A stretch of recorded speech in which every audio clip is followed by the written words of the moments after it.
Well, we're finished with all the verbs that will be on the midterm. So we're doing 1 to 125 today. These are all the top verbs. So here they are. Rosh is head. You can remember Bereshit is actually related to this word in the beginning. So head or beginning, chief. It even means sometimes. Gadol is great. Yerushalayim, Jerusalem. Notice it's written defectively, but it's a dual. Ma is what? Remember, who is he and he is she, me is who, and dog is fish.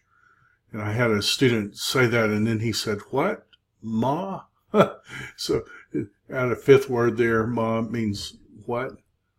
Tavek is noun in the midst of, I'm most familiar with this when it has the preposition be, and you'll find it there, betok.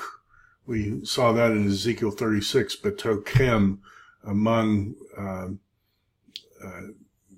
you all.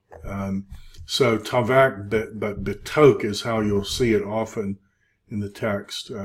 Ne'um, I'm most familiar with this in the prophetic phrase, Ne'um Adonai, saith the Lord, or utterance, so utterance of the Lord, or saith the Lord. Kol is voice. Sheba is 7. Shaul, it's Saul, but literally it means the asked for one, and Saul was asked for as king. Tahat is under. We know that from Genesis 1. Bain, we know that from Bain in Genesis 1, the construct form. Adonai, this most often appears as a replacement of the Tetragrammaton, and usually it's translated the Lord, but literally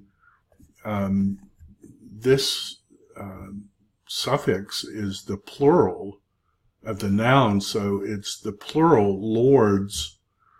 If it were singular, it would be Adoni, my Lord. So this is often a replacement, but every now and then you'll get Adonai being applied to a human. I think Sarah calls Abraham Adonai, my Lords. You do get texts where there's a distinction, so like in the Genesis 18, my Lords versus my Lords, a couple of different spellings, but usually replacing the Tetragrammaton, and literally it is plural. Mea is 100. Adam is the word Adam, but it also can mean human being. And because you don't put definite articles with proper names, it is very interesting that Adam will allow the definite article. So you get Ha-Adam, the Adam. And so maybe when it's that, it's humanity, but it's Adam's name, and it is used at times for the collective. Cherev is sword.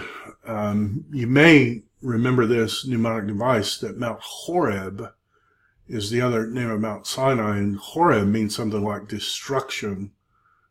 So Cherev is a destroying thing. Kodesh is holiness. Kadosh we saw in Ezekiel 36, the verb form of be holy or make holy. Misbeach, from the verb stem zabach, to sacrifice, so this is the noun form of it, altar. Na is particle of entreaty. I'm most familiar of it with addresses to God. Please do this. So you put na there, and it says something, particle of entreaty. Some people will translate it now. Arba is 4. I'm most familiar with this word in the place name Kiriath Arba. The town of the four people or something like that. But Arba is four. Ata is now in terms of temporal now. We know ata with an aleph means you. So ata with the aleph is you. Ata with the ayin is now. That'll probably be a little confusing, but see if you can come up with a way to remember that. Yarad is to go down. I think this is related to the Jordan River, and the Jordan River goes down from the mountains to the Dead Sea. Anoki we're familiar with from the other day. Yam is sea or ocean. Aish is woman. Is fire. Isha is woman.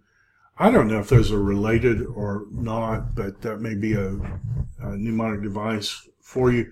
There's a text where it describes human sexuality, the fire of Yahweh. I haven't looked at the details of that text critical issue, but you wonder if somehow that phrase may be interplaying with the word for woman. But Aish is fire, and Nephal is fall. You might remember that the Nephilim are the fallen ones, same word. So I hope that helps you. I look forward to seeing you guys on Thursday.